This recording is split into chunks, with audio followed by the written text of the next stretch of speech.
Mon oncle se sent seul. Comment le sortir de son isolement? Quand Agnès rend visite à son oncle André, ce dernier lui dit souvent à quel point il se sent seul. La solitude, maladie du siècle?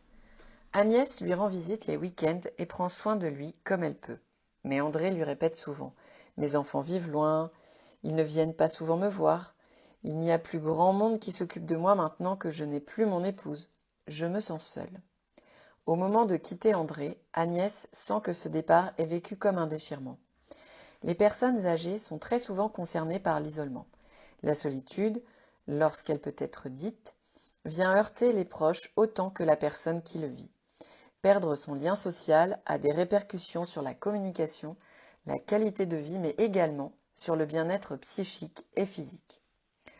L'orthophoniste face à l'isolement des personnes âgées. L'orthophoniste intervient auprès des personnes présentant un handicap de communication qui peut augmenter ce risque d'isolement. Voyons ensemble la situation de Bernard, veuf depuis 5 ans. Il présente une maladie d'Alzheimer. Il a bénéficié d'une prise en soins orthophonique dès que le diagnostic a été posé. L'orthophoniste va contribuer à une bonne évaluation des capacités, à leur maintien, afin de rester le plus autonome possible. L'orthophoniste intervient pour maintenir ses capacités de communication et ralentir l'évolution de la maladie. Ensemble, Bernard, son entourage et l'orthophoniste ont travaillé dans son environnement pour que ce travail lui soit bénéfique dans son quotidien. Les premiers objectifs de sa prise en soin ont été de maintenir les capacités de Bernard à communiquer avec ses proches. Le but était de lui permettre d'aller vers les autres, d'utiliser tous les moyens pour communiquer et sortir de son isolement. Pour son orthophoniste, cela est très important. Échanger et communiquer avec quelqu'un, quel que soit son âge ou son état de santé, c'est lui montrer de l'intérêt et reconnaître qu'il est important pour nous. C'est reconnaître que les personnes âgées ont énormément de choses à nous apporter et leur donner les moyens de le faire. Le rôle thérapeutique de l'orthophoniste.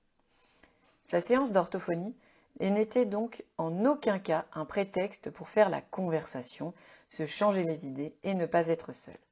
L'orthophoniste n'est pas là pour tenir compagnie aux patients. Les séances d'orthophonie sont prescrites par un médecin et à l'issue d'un bilan réalisé, l'orthophoniste fixe des objectifs précis avec le patient et sa famille. Trouver un relais auprès des proches et des aidants. Les problèmes médicaux, le fait de ne plus pouvoir se déplacer en véhicule, le manque de temps et d'écoute de l'entourage viennent accentuer l'isolement des personnes les plus vulnérables. Léon a fait un AVC, accident vasculaire cérébral, et il est devenu aphasique. Dans un premier temps, les aidants ne connaissaient pas la manière dont ils pouvaient communiquer avec lui.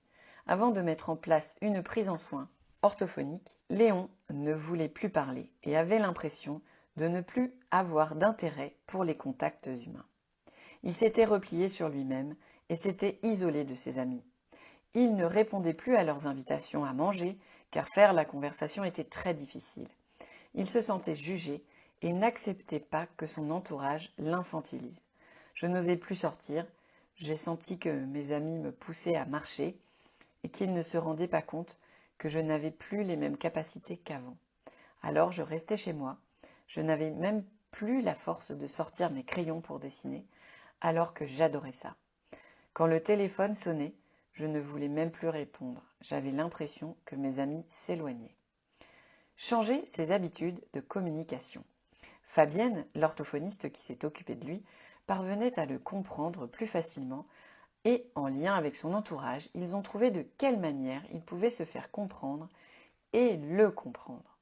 Très vite, ces enfants ont appris à comprendre ces troubles dont ils n'avaient jamais entendu parler.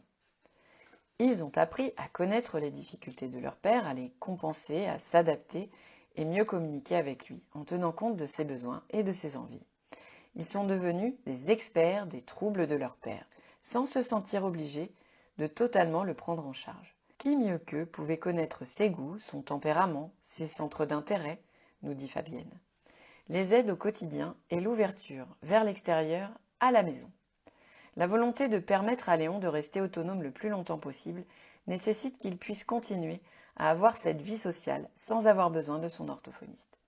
Ces enfants, avec l'aide de l'assistante sociale, ont pu faire intervenir des auxiliaires de vie qui passent régulièrement au domicile de leur père. Elles viennent non seulement pour s'occuper de lui dans ses activités quotidiennes comme le repas ou la toilette, mais également passer du temps d'échange et de partage avec lui. Léon se plaignait souvent. Vous savez, les jours se suivaient et il ne se passait pas grand-chose.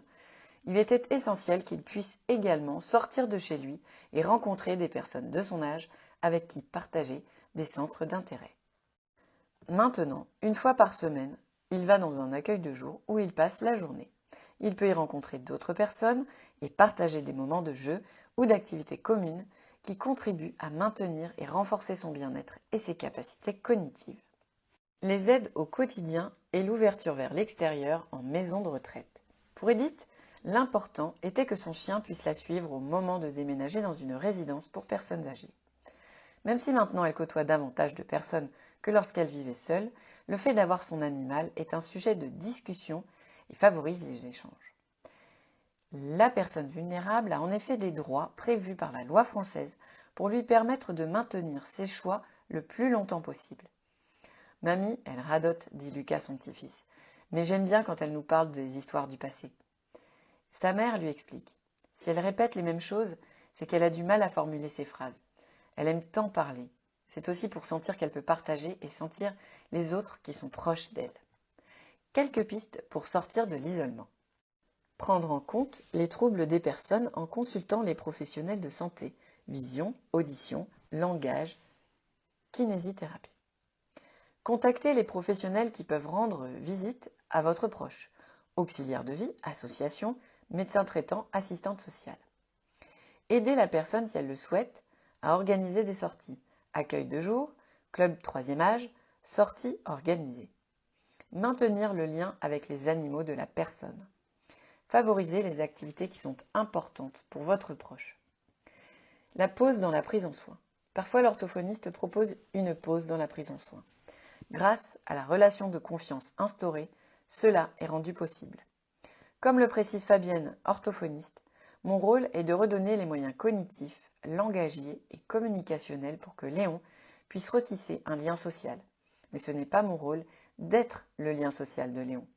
Léon est d'accord pour suspendre les séances d'orthophonie. Il est bien entouré et sait qu'il peut se débrouiller seul. Même si son langage ne sera plus comme avant, il peut poursuivre les activités qu'il aime et profiter de ses proches. Il sait également qu'en cas de besoin, il peut refaire le point avec Fabienne, voire reprendre une prise en soin. Mais pour le moment, il est content de montrer qu'il peut s'en sortir seul. Pour André et les autres, c'est dans le quotidien que l'on trouve les meilleures situations d'échange et de stimulation.